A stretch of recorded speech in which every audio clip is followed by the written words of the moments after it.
comment tu vas? Bien et toi? Ça va très bien, Quentin. Ça va au top. Bienvenue au garage. Alors t'es né à Jouy en Josas, près de Versailles dans le 78. Tu t'es installé à Marseille en 2015 et tu travailles aujourd'hui comme conseiller bancaire pour les professionnels. Et le soir, t'es humoriste. C'est ça, en gros, c'est bien résumé. T'as commencé en septembre 2020, c'est ça? Ouais, c'est ça, ouais. Alors toi, t'as une petite particularité. Ah bon? Ton bégaiement. Comment t'as commencé le stand-up?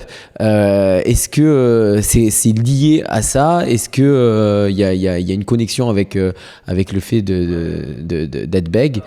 Il y a un truc, en fait, c'est que moi j'ai toujours été assez timide aussi, tu vois, donc et réservé du coup, mais en même temps j'avais aussi cette petite touche d'humour, tu vois, et donc que je voulais transmettre aux gens, et je me suis dit qu'une des meilleures thérapies pour moi, en gros, c'était d'affronter la scène et puis les gens aussi. Donc j'ai fait 1 an donc de théâtre d'impro, donc franchement ça m'a plu aussi, mais j'étais frustré de pas écrire, donc voilà. Mais je me suis dit il faut que j'écrive mes propres textes, mes trucs, parce que franchement j'aime bien écrire, et donc j'ai trouvé des cours de stand-up à Marseille, donc à l'Art du Théâtre, avec Bédou, beau petit, avec Bédou, voilà, Bédou qui vient jouer aussi, Bédou, ouais. souvent au garage qu'on adore. Et donc dans ces cours t'as appris l'écriture. Qu'est-ce que ça t'a apporté? Une des premières phrases qu'il nous a dit, en gros, il nous a dit le stand-up c'est du sérieux, tu vois, à la base. Parce que voilà, on n'est pas là pour rigoler, quoi. Voilà, tu vois, un peu. Donc chose que je savais pas, parce qu'écrire et faire rire, c'est un vrai métier aussi. On a appris des techniques pour faire rire aussi, certains petits trucs. J'ai commencé en 2020, donc autre dire que j'ai pas trop joué, quoi, parce qu'on était en plein Covid, donc c'était la mort. Nos premiers cours étaient en visio, même si tu vois, donc sur ordinateur, puisqu'on pouvait pas se réunir même au théâtre. Et donc ta première scène, tu l'as faite en 2021, c'est ça? En juin 2021, il me semble. Et ça s'est bien passé? Et ça s'est super bien passé. Les gens ont vraiment été super réceptifs. Je t'avais vu là-bas peut-être, il me semble. Il y avait des gros rires, et notamment il y a eu un gars qui avait un rire mais de ouf. Et il me semble que c'était toi, justement. Ça m'a plu, moi, en tout cas, donc ce rire, justement. Donc ça m'a bien... Ça t'a galvanisé, cette particularité. Est-ce que tu dirais que c'est une force ou une faiblesse? Je dirais que c'est les deux, et je dirais que c'est une faiblesse que j'ai su transformer en force, en fait, ici, quoi.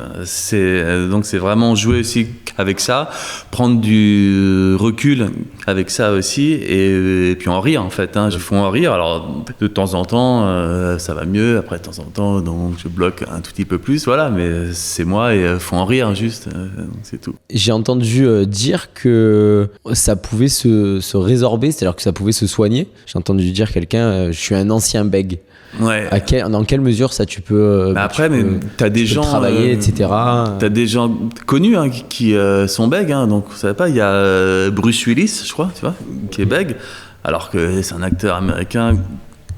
Quand tu le vois jouer, mais si tu veux, t'as pas l'impression. Alors lui, peut-être qu'il avait une particularité, du coup, c'est qu'il était pas bègue quand il jouait, tu vois. Mais chez lui, peut-être avec sa femme, il a du mal, tu te rends compte, ça se travaille. Moi, durant toute mon enfance, j'ai fait des trucs comme ça, fou. J'ai vu une psychologue, j'ai vu même une musicothérapeute aussi à un moment donné. Donc c'est une femme qui me faisait jouer plein d'instruments comme ça, de trucs, de flûte, après de guitare, pour que, je sais pas, peut-être que jouer d'un instrument, du coup, que ça me calme ou que ça me fluidifie, donc comme ça, mais alors en fait c'était rien du tout, quoi, donc ça marchait pas. Et j'ai fait un stage aussi à un moment donné de 3 jours, où en gros on t'apprend à parler comme ça, en scandant les syllabes presque avec le bras comme ça en disant, en gros, c'est du jeu. Je m'appelle Julien, donc en gros, je me suis dit, donc là, je vais plus être bègue, mais je vais être mongol, c'est tout. C'est pas une bonne idée de parler la méthode des années 40. Quoi. Donc moi, ça m'a pas plu ça du tout. Pas aidé. Voilà. Donc, il y a un truc, c'est juste essayer de se relaxer un peu, et puis le reste, voilà, on s'en fout. Hein. T'en parles dans tes sets. Est-ce que ça t'est déjà arrivé de faire une scène sans en parler du tout? C'est-à-dire vraiment omettre toutes tes blagues que tu as sur ton super pouvoir. J'en parle moins, justement. Ce que j'ai fait au départ, c'est vrai que j'en parlais plus dans mes premiers sets. Maintenant, ce que je fais maintenant sur des passages de 10 minutes ou 10-15 minutes, c'est que il faut pas que ça fasse plus de la moitié du truc, si tu veux, parce que j'ai plein d'autres sujets aussi. Donc c'est marrant parce que je suis une femme qui est très écolo aussi, et j'en parle aussi parce que je me moque d'elle, donc c'est marrant. Des choses sur Marseille aussi qui sont un peu absurdes et qui m'ont fait rire quand je suis arrivé ici dans cette ville. Et plus que le bégaiement, j'essaie de trouver des formules drôles. Alors moi, j'ai une sorte de constipation, mais orale en fait. Est-ce que tu trouves que l'autodérision, c'est une vertu essentielle pour un humoriste? Pour moi, c'est vraiment primordial, si tu veux, quoi, parce que c'est une façon aussi de mettre ses problèmes à distance, je trouve, et donc de prendre du recul, d'en rire aussi un peu. Je pense que quand tu exposes tes faiblesses et que t'en fais rire, c'est que t'es authentique aussi. Et je pense que si tu fais rire, c'est parce que tu es vrai aussi, et t'es authentique en fait. Tu vois, tu triches pas en gros. Quoi. T'as combien de minutes aujourd'hui de stand-up? J'ai 15 qui sont assez cool. Ouais. Peut-être là je suis sur le point d'avoir 20 et j'aimerais bien avoir 30 prochainement du coup, parce qu'à partir de 30 tu peux commencer à faire des spectacles et tout. Quoi. C'est un objectif. Donc c'est cool. Le spectacle. Ça me dirait bien à force, ouais. Un bon petit 30 avec quelqu'un d'autre. 1 heure, ça me semble encore très très loin, tu vois, donc dur quand même. Tu me diras, si j'ai de la matière pour 30 et que je dis chaque mot en double, ça me fera 1 heure finalement. Donc c'est pas comme ça.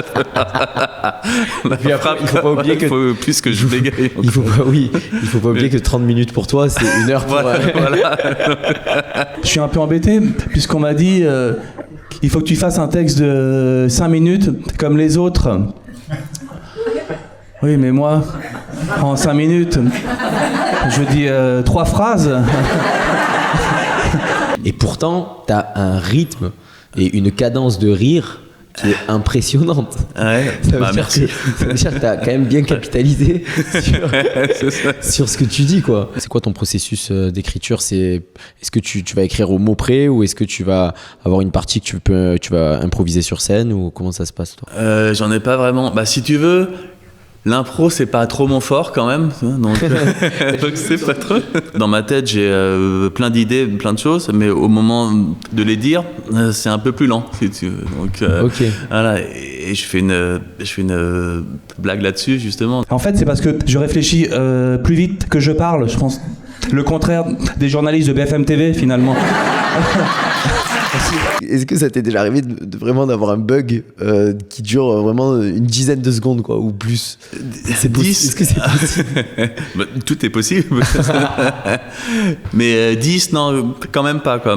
Mais j'ai un avantage qu'à la limite, c'est si je bug, je peux faire croire que j'ai oublié mon texte. Alors qu'en fait, c'est le truc inverse. Nous, on a peur d'oublier notre texte. On va faire croire qu'on bug. Alors que moi, non, c'est pas que j'ai oublié, mais c'est que je bug sur le premier mot. Juste. J'ai pas de routine encore, mais j'aime bien écrire, donc vraiment tout mon set, si tu veux. Okay. Donc je l'écris sur Word d'ailleurs. Donc, Ouais. Police à l'ancienne. 12, intervalle 1.4. Voilà. Ouais. En gros. Time non. New Romance. Times New Roman 12, je crois. Ok.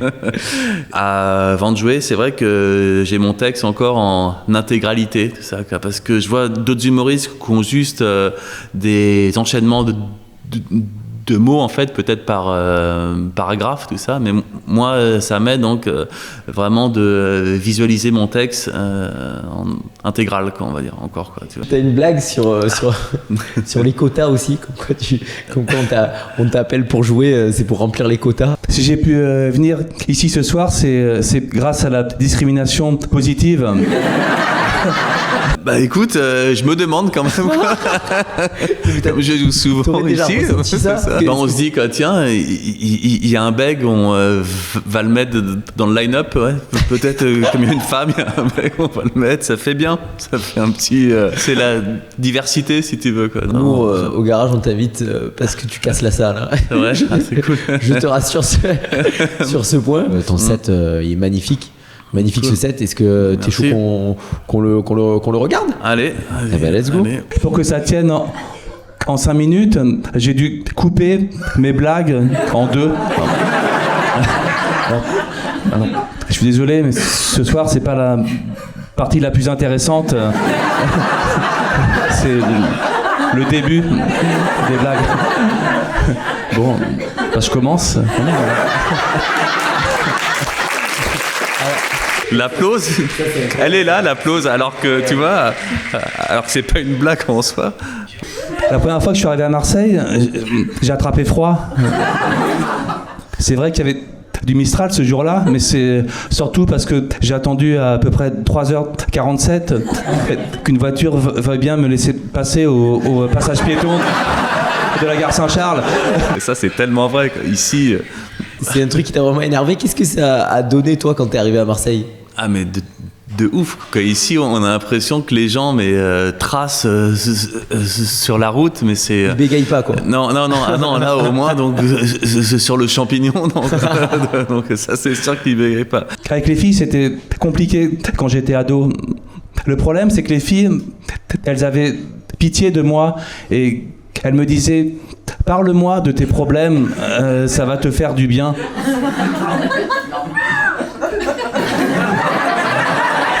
Non. Mais moi, je savais parfaitement ce qui aurait pu me faire du bien. Et c'était pas du tout ça. T'as cassé le stage du garage, là. Ouais. C'était Et- bien sympa, ouais. Ouais. C'est ça. Bah ici, donc, c'est vrai que c'est vraiment toujours un plaisir, quoi. Donc, Est-ce que t'as d'autres observations à part la route qui t'ont marqué quand t'es arrivé à Marseille? il y a un petit accent que j'aime bien quand même, quoi, tu vois, un petit accent. Tu sais que ça me fait peur parce que j'ai une fille de 15 ans maintenant et elle arrive à Marseille à 8 ans et maintenant j'ai presque l'impression que sur certaines consonnes, elle commence à prendre ce petit accent le vendredi, quoi. Elle dit comme ça des fois. Je lui dis attends, on dit le vendredi? Ouais, le vendredi, on dit pas le vendredi. Et ça te fait peur? Ça me fait trop bien. Si tu veux, je me suis dit, oulala. Elle s'est, Tu l'as bien éduqué, ça veut dire. là, elle s'est trop intégrée, là. Alors, je trouve, tu vois, c'est ça que... Du stand-up, t'en vis pas encore, c'est tout frais pour toi. C'est quoi ta vision, c'est quoi tes objectifs un peu? Bah écoute, je me laisse vivre un peu, quoi, Ouais. pour l'instant, voilà. C'est un kiff pour l'instant, y a pas forcément c'est de- ça. Et puis après, on voit. Donc c'est vrai que c'est cool de jouer. C'est cool de jouer plus longtemps aussi, quoi, tu vois. Donc parce qu'à force, c'est vrai que je peux être un peu frustré de faire que 10 minutes distance, ouais. tu vois, voilà, parce que j'ai des choses à dire, mais faut que je bosse encore, quoi, de toute manière, donc pour avoir plus efficace, quoi. Avant de lâcher mon taf dans la banque pour vivre du stand-up, je pense que j'ai un peu de marge encore, si tu veux, donc j'ai un peu de schéma de progression. Ben, merci, Julien. Merci à toi.